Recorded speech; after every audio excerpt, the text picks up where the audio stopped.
And about to tear in this. Wow. Wow.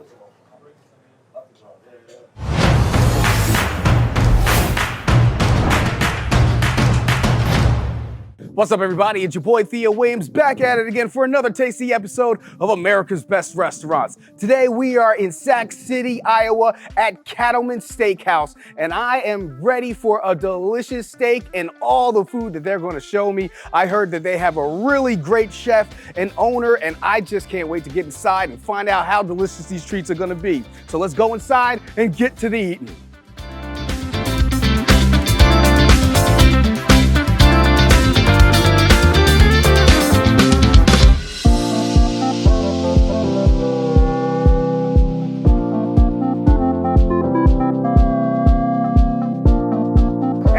Well, here we are inside Cattlemen's, and right now I'm joined by the general manager. Introduce yourself to the people. JJ Lane, general manager at Cattlemen Steakhouse, America's Best Restaurants. Thank you for coming in today. I appreciate you guys having me, man. And honestly, first thing I noticed when I walked through the door is the amazing decor that you guys have here. Like, this is a beautiful restaurant you have. Thank you so much. We've put a lot of work into curating the bar and everything that goes with it.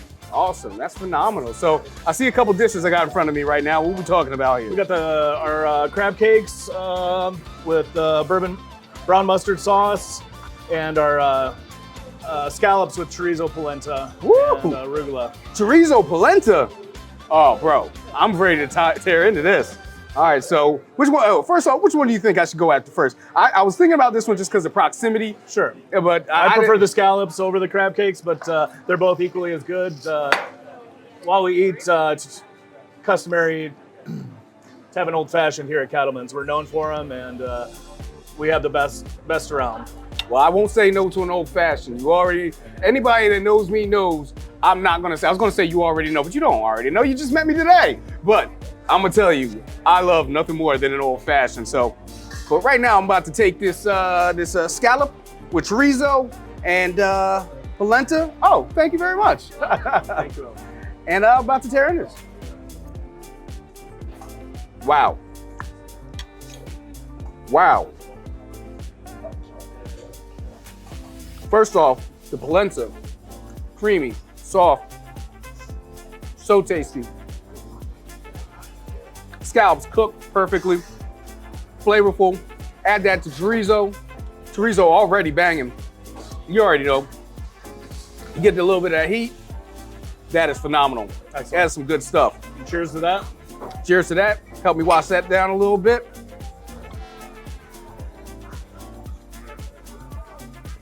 Wow. Wow. Ellie, I'm gonna steal you for about a couple of weeks, all right? I'm gonna steal you, gonna be my personal mixologist. That is a good old fashioned. Thank you so much. Give me a high five. That's good. That's a good old fashioned right there. So before I get into these crab cakes, man, tell me what the day-to-day is like, you know? What are your patrons and what kind of patrons you get? And, you know, how are you in the community? We're definitely beloved in the community, but we're also a destination restaurant. The majority of our business does come from out of town, locally, and yeah, we're beloved by our clientele, and you know, we do have regulars that come in quite frequently, and so frequently they come in and they tell you how awesome your food is. I gotta imagine, because that first bite that I had there was delicious. Every day people tell us that it's the best they've ever had, whether it's a steak or appetizer or dessert, and it makes us very proud to be able to provide that service to the community. That is phenomenal, man. And this drink was really good. Yeah. Now, Ellie made this for us. Yes. I heard she's kind of a rock star behind the bar too. She is, and we're known for our old fashions. We use 2 ounces of Buffalo Trace. We make our own simple syrup. And we mix it in a mixing glass and chill it and dilute it, so it's perfect to drink as soon as you get it. Nice, nice. Now, you were telling us a little earlier, in an earlier interview, about, your process with, the drinks and the freedom that you give the bartenders here. Talk about that a little bit. Yeah, so we try to give our bartenders the opportunity to use their imagination, to experiment and try to make the best drink that they can. Awesome, awesome. Well, that sounds phenomenal, man.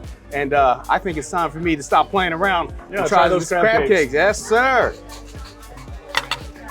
And you said this is mustard right here? Yeah, it's a brown mustard sauce. And they're brown mustard sauce there. Got the crab cake. Open up the hatch. Oh man, that's good. And that brown mustard sauce is fire, dude.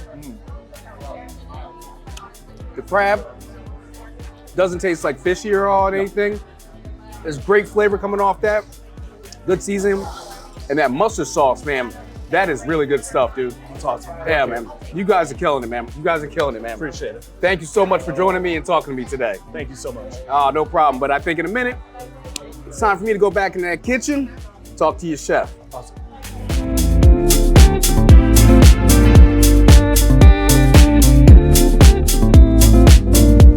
All right, guys, so right now I'm inside the kitchen with Chef Trevor. Chef Trevor is about to hook us up something delicious. Chef, what you got for me, man? So today I got a pork can-can. So pork can-can is like a pork tomahawk, but has a bacon on.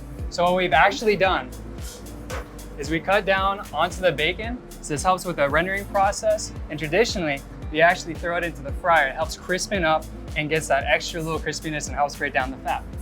We've added a little bit of thyme, a little bit of garlic. We've kind of let this marinate all morning. So it's basically ready to roll. All we're gonna do is just get a little oil, salt, pepper. We're gonna grill it. Nice. Now, what was it marinating in? Marinating, it was just marinating in the garlic, oil, a little bit of thyme, salt and pepper. I got you. It's straightforward. It's gonna show you all the flavors and give you everything that you're looking for. All right, I'm ready to rock, baby. All right, so first thing over here, we're just gonna get a little bit of salt. Got the salt bay, you know what I'm saying? Well, the reason why we do that is actually it helps get all that seasoning across very, very evenly. Okay, so there's an actual logistical reason why that happened. Yeah, and of course, and it really does help with the flavor and make sure that all the seasoning gets evenly distributed. When you get every single bite, you'll taste every single flavor coming through. This is kind of like bacon on steroids. This is like bacon on steroids. It really is. Oh man, so how long does that stay on the grill for? So this stays on the grill. I let it sit down for about 5 minutes, letting that bacon really render. Flip it, and I flip it again. So that basically helps, ensure that both sides are getting evenly browned, evenly. Yeah, excellent. Yeah. You got to get it all even out. Yeah, we got you, man. We got you.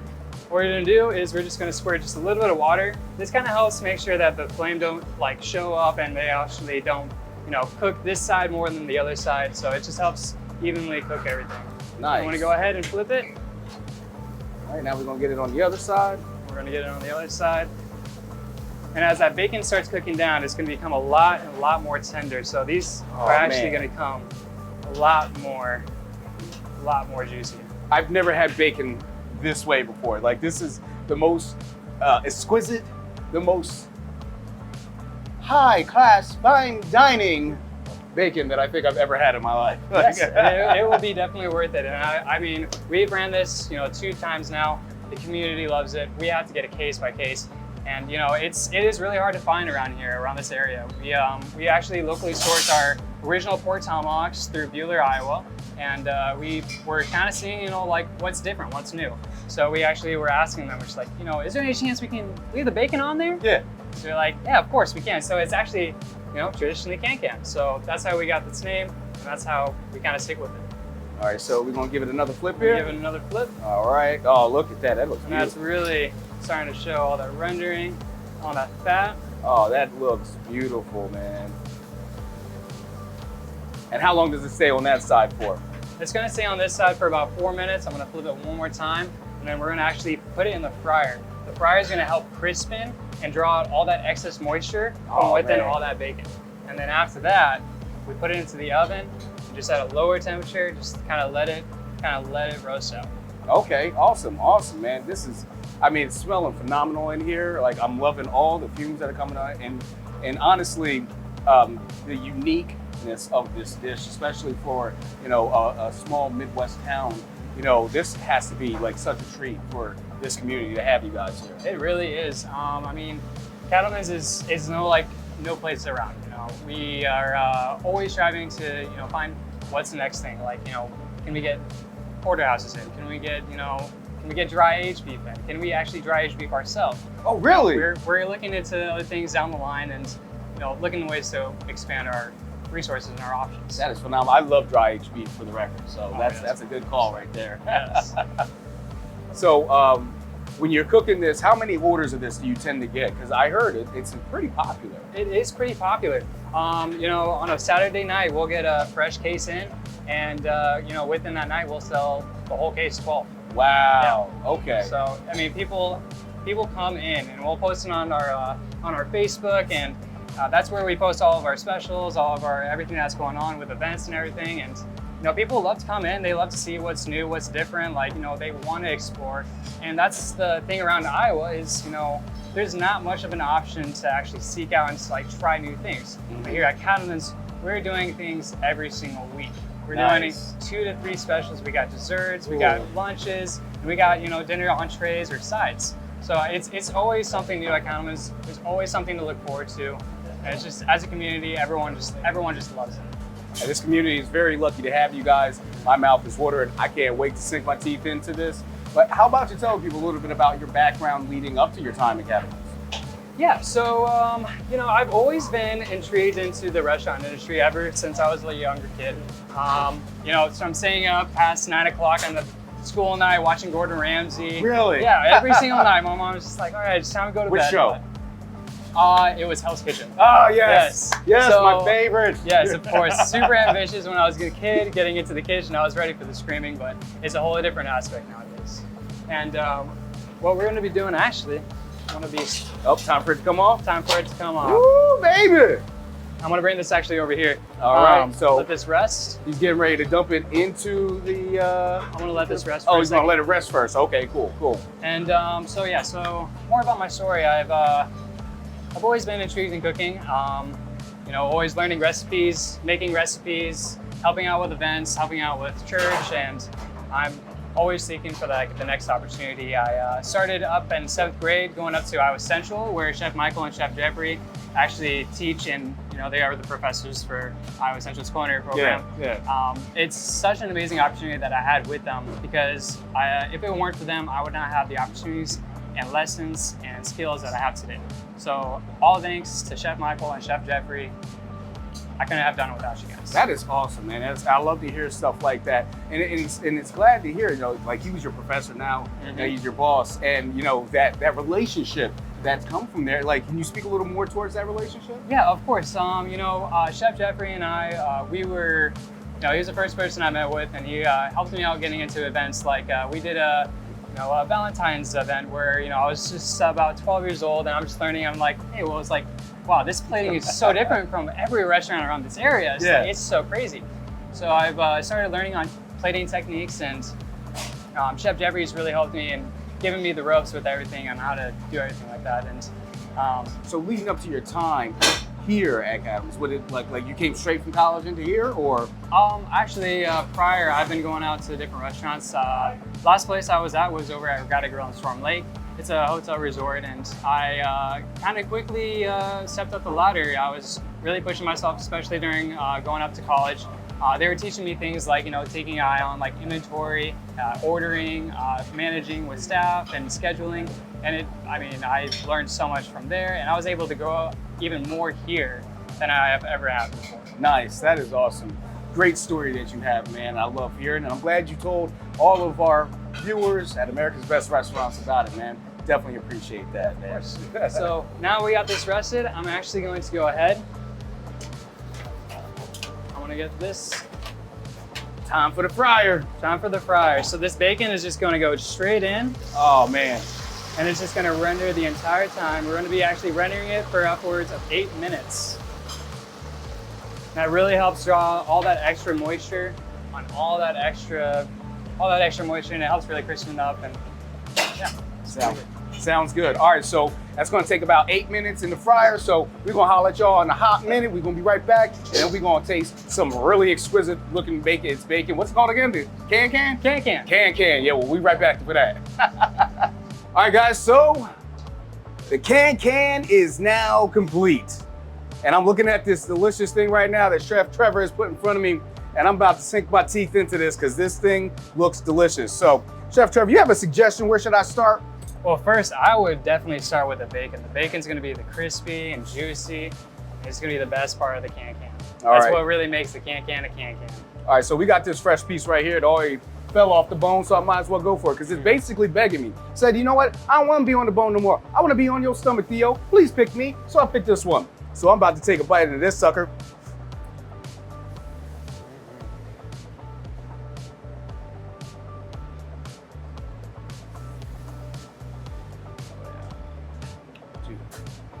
Nothing beats it. Dude. Oh my goodness. I mean, the flavors that I'm getting out of that. So then marinating and all that thyme and all that garlic And you can taste every bit of it. taste every little bit of it. You can taste the garlic, you can taste the thyme. It's buttery, savory, crispy. Wow. Wow. Wow. Dude, that might be my favorite pork dish ever. Really? Now just try it with the barbecue sauce. Oh, So now we got level up even more. So we're gonna keep on leveling up. We can just keep leveling up. I'm gonna try this barbecue sauce. Like, my job is so difficult. Y'all should feel bad for me. My job is so hard. You should have some sympathy for me. I'm getting emotional. Wow. House-made barbecue sauce. That's vinegar-based, right? I love a good vinegar-based barbecue sauce, man. Really brings out the acidity, brings out a really nice balance with all the butter and herb. And Dude, when I tell you that this is a top-notch meal, Trevor, this is a top-notch meal, bro. Incredible. Thank you so much, bro. I really appreciate you. And have a happy birthday, man. I appreciate it, man.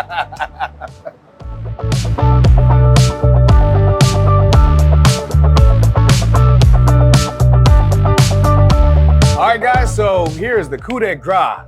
Right now, I am here with Chef Michael, and we have a delicious cut of meat in front of us. I'm sure you all know what it is, but Chef Michael, you do the honors and tell us what we're looking at right here. Wow, this is the little baby steak. It's our 44 ounce on the bone. Baby. Prime, it's the prime level of beef, cowboy cut. So it's a ribeye. It's retains all that flavor because it's on the bone. Any meat cooked on the bone is the way to eat meat. Absolutely. And then it's been perfectly cooked.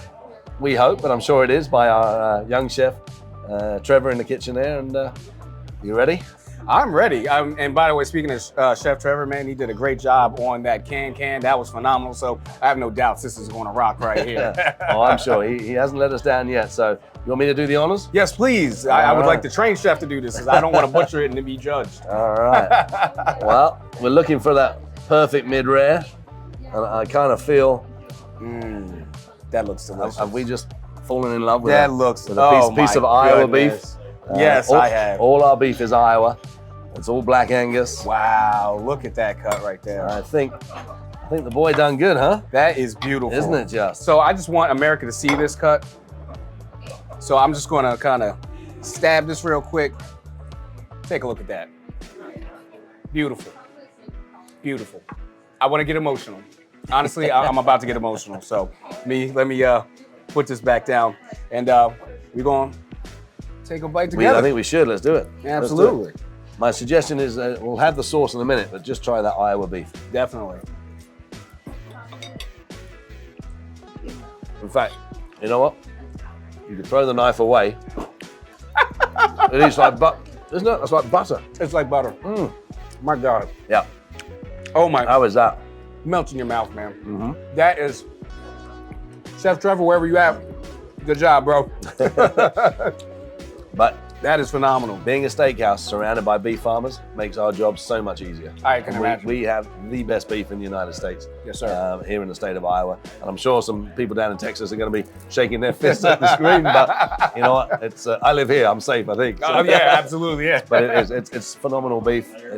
They look after it. We get the good job of just finishing it off on a grill and in the oven. But it's a partnership, farmers and us, and boom, there we have it. And you guys know exactly what you do.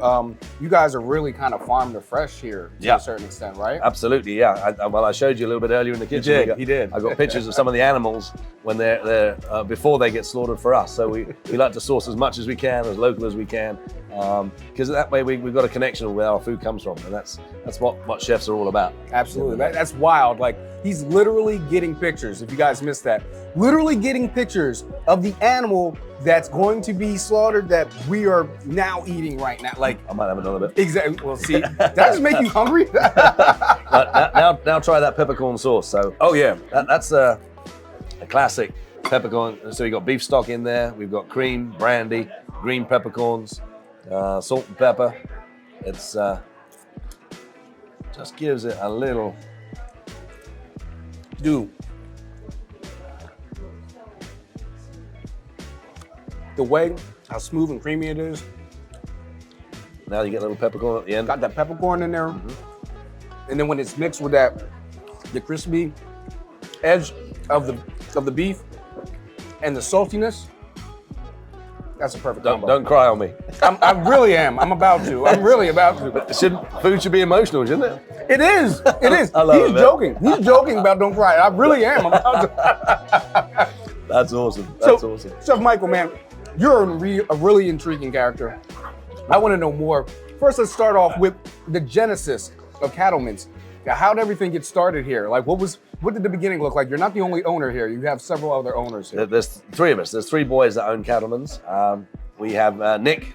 Nick's a lieutenant in the fire brigade over in Fort Dodge. We have Chef Jeffrey.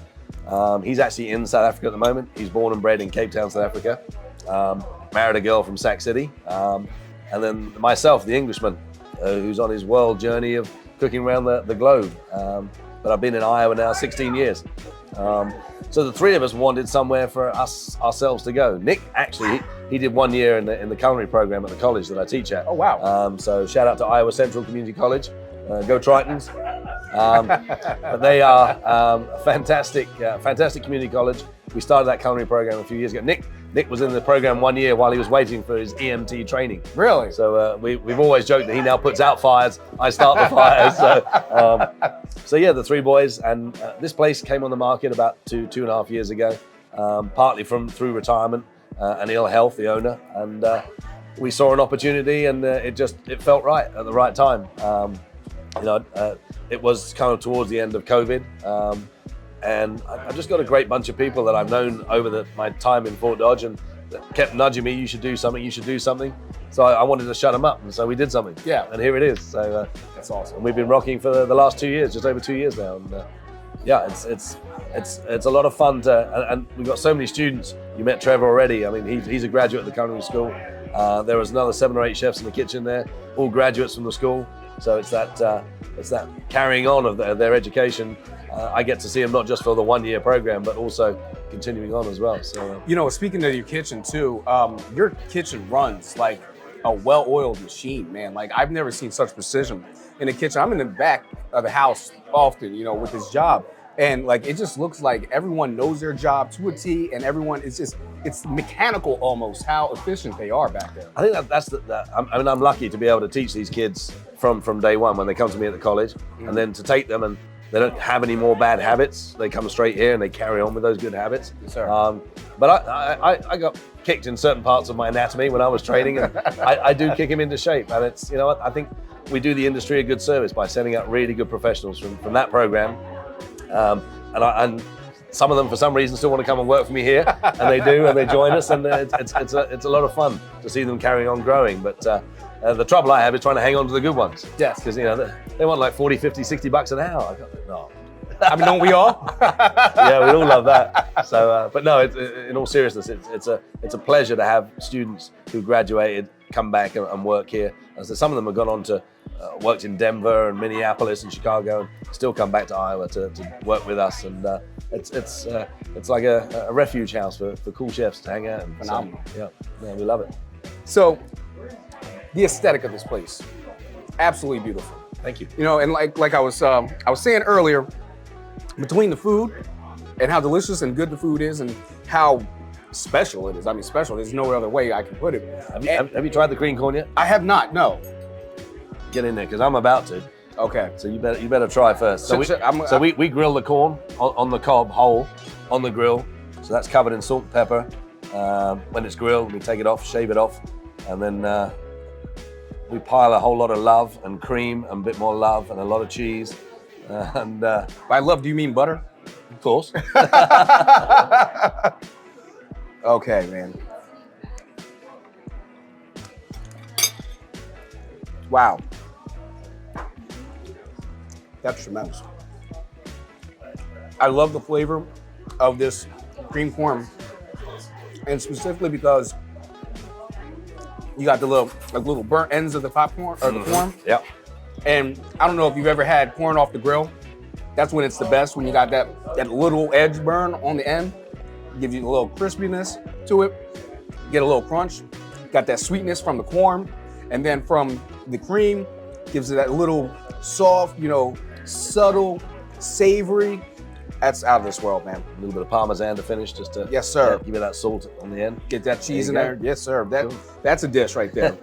and even further to the point that I was about to make, that, between the food being as tremendous as it is, and then this fantastic decor that you have inside, and this is not a knock on anywhere or anyone, but if I couldn't see outside the window right now, I could believe that this is a steakhouse in Chicago, Philadelphia, New York, Washington, D.C.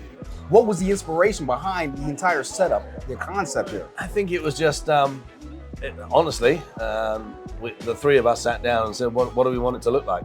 And you know how your wives all have one vision? Mm-hmm. We went a different direction. The boys, because we put the money in, we kind of put our foot down. And the ladies helped. They did the flooring and some of the wood. Mm. But we wanted, this is reclaimed wood from barns in Iowa. Really? Yeah. Wow. I didn't kill any of the animals that are on the walls because I'm a terrible hunter.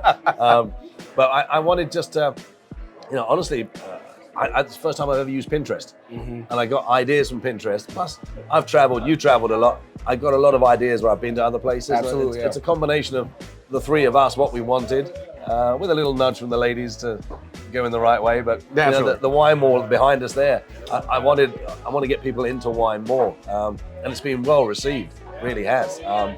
People that normally have steak and they want put a bottle sauce on it and they have a beer with it. Oh man, I'm getting more and more people to try different red wines with their steaks and just appreciating a different element of how do we. But yeah, it's been basically a lot of fun. The three guys just, hey, let's do this, let's try that. Yeah. And if it doesn't work, it's our place. We can change it. So. And by the way, you're doing God's work, teaching people to stop using steak sauce.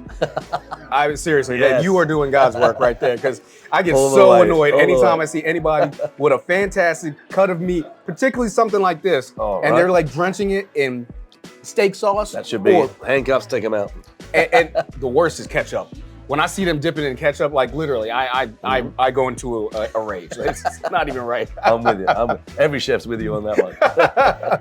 So you yourself, Chef Michael, you have an amazing story. You have a pretty interesting journey, man. You have cooked for some of the most important, special people on this planet, man. Talk about a little bit about your past, man. Well, I moved up to London when I was 16. I started in a 4-star deluxe hotel, which was great. The best training I ever had. I worked with all international chefs, and then moved around 3 or 4 different restaurants in London. But the last place I was at for the longest period was I worked for a gentleman, Simon Parker Bowles. So he was Andrew Parker Bowles' brother, who was married to Camilla, who's now our Queen Consort, married to King Charles. So his restaurant was top-notch, best British food. It was the biggest, but I was a head chef there at 22. They gave me this budget to spend. Hey, this is a £2 million restaurant turnover, and I didn't know what £1 million it was. So I realized, well, there's a lot of money we're spending here. And it was thrown on my shoulders, and I loved it. I rose to the challenge. But we would have Princess Margaret ate there. I got to meet her, Princess Diana, William and Harry, when they were little guys, ate there. The Parker Bowles family, wonderful family, really looked after me fantastically.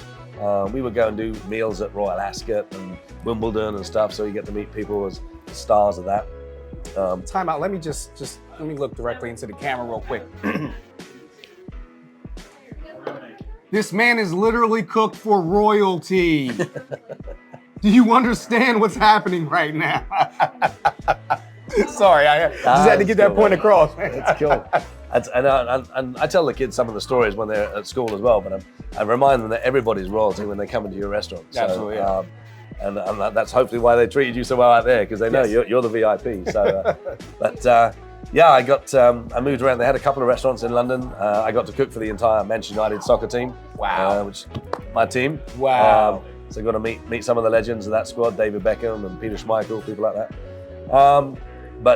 Yeah, a few heads of state. I cooked for Bill Clinton and the Queen at a celebration down in Portsmouth to end. Well, there was 70 chefs, so it was a big gathering, but that was the D-Day celebration, 50th anniversary. But yeah, I had a one-on-one with a really cool guy, Mr. Nelson Mandela. He came to Greens as a late lunch reservation, and we turfed the table out because he was coming in, and we asked him to leave quickly. And so he sat down and he ordered braised oxtail. Just came with really soft, creamy mashed potato. And I thought that's all I had to do was just give him the oxtail, and then the waiter took it out, and security and the maitre d' of the restaurant came back in and said he wants to speak to the chef. Because I forgot that's me, so, so I had to go out rather nervously, and he told me to sit straight down, just patted the chair next to him. Sit down, young man, and explain to me how you made the braised oxtail. Because my mother used to do it, and it didn't taste like this. Yeah. So we had a chat about the different braising techniques of oxtail for 3 or 4 minutes, and just when someone who's been through what he went through and just is that humble and really simple with a conversation, it makes you realize it's like they're all humans. Everybody's a human being. But yeah, that was a lot of fun to serve him. But yeah, I've met some cool people in my time. So I got to say, you were one of the more fascinating people that not only during my journey here with ABR, but in the course of my life that I've met. You have a fantastic story. You have a fantastic restaurant. You have a fantastic staff. I commend you, and I appreciate you, and thank you so much for having us here. Pleasure, man. It's a pleasure to have you. Absolutely. ABR, rocks. Yes, sir. All right, guys, I just had a phenomenal time here at Cattlemen's. Everything was top notch. I was already saying that if you closed off the windows, you wouldn't even realize that you're not in New York City or Washington, D.C. or any major place where you can get major food. This stuff was amazing. Everything was great. And Chef Michael was awesome and had an amazing story. But you know what? Since I'm in Sac City, I think I'm gonna do some Sac City stuff. I got my creme brulee cheesecake that Chef Michael gave to me. I'm about to hop on this horsey and carriage. So I'm just gonna have a good time. I'm gonna check you guys later. I'm Theo Williams for America's Best Restaurants. Hope to see you.